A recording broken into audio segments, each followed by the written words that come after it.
Have you ever gone to a prayer meeting before and when there wasn't a lot of attendees, someone would say this: "We're good, it's okay, because it says in the Bible, for where 2 or 3 are gathered together in my name, I am there in the midst of them."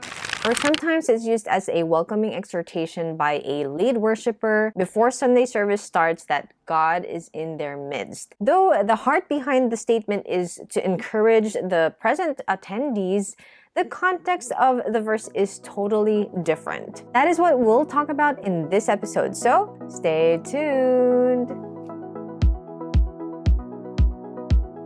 Hello friends and family, I'm Hannah of Hope and Future Bible Devotions. Welcome, and if you are new here, know that this channel aims to help you grow in the faith through understanding Bible context and applying it in your life. So if that's something that you're interested in, then consider subscribing.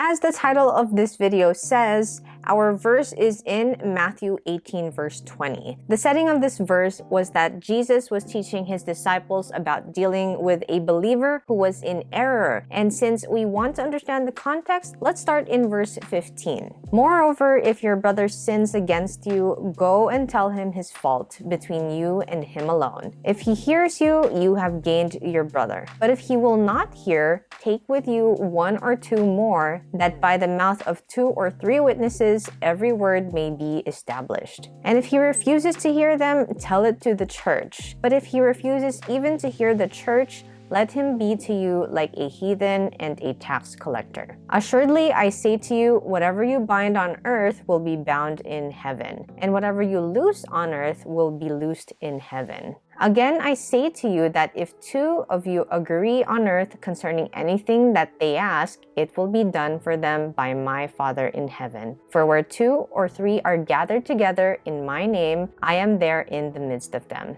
This shows a systematic process in handling church discipline. Talk between you and the person. If it's resolved, great. But if not, 2 or 3 witnesses. If it's still not good, then go to the church. The significance of 2 or 3 witnesses brings us to a cross-reference in Deuteronomy 19:15, which says, "One witness shall not rise against a man concerning any iniquity or any sin that he commits. By the mouth of 2 or 3 witnesses, the matter shall be established." This is true even in legal matters in our present day. There has to be at least 2 witnesses to confirm or prove that an event happened. When having an important document signed, let's say an advance directive, I actually have one.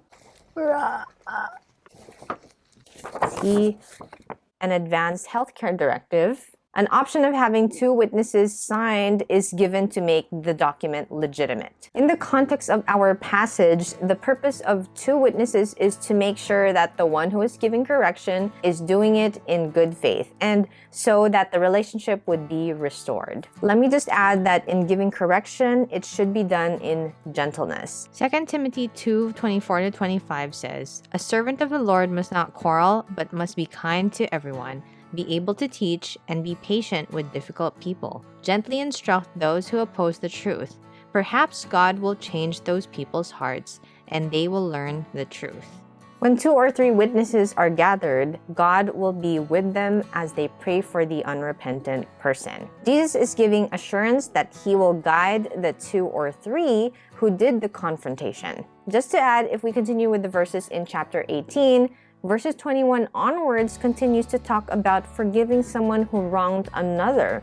So it is still in line with the conversation about restoring a relationship. The verse is definitely not about attendance in a prayer meeting, but it's about correction and church discipline. The intent of this episode or any of these discussions about verses is to bring us back to reading the Bible as a whole. Instead of just reading bits and pieces of what the Bible says, remember that it's actually God's letter to us. We don't get a pocketbook, just pick a part of the book and know what it's all about. We have to read the whole story, and it's the same for our Bible. These episodes serve as a challenge for us to examine what we commonly hear or we might be saying ourselves in our Christian circles, whether we should continue saying them or maybe not. As I always say in this channel, context is key. And studying verses like this in my own time has blessed me a lot, and I hope it blessed you. If it has, smash that like button so that this video would be spread to more people so that they may know the truth. And if you're wondering what other verses you might have been using out of context, or you simply want to understand the context better, I have a playlist for you right here. But also, this might be a video you'll be interested in. If you're not subscribed yet, you are welcome to be part of the fam. In God, we have a hope and a future. Keep your eyes on Jesus.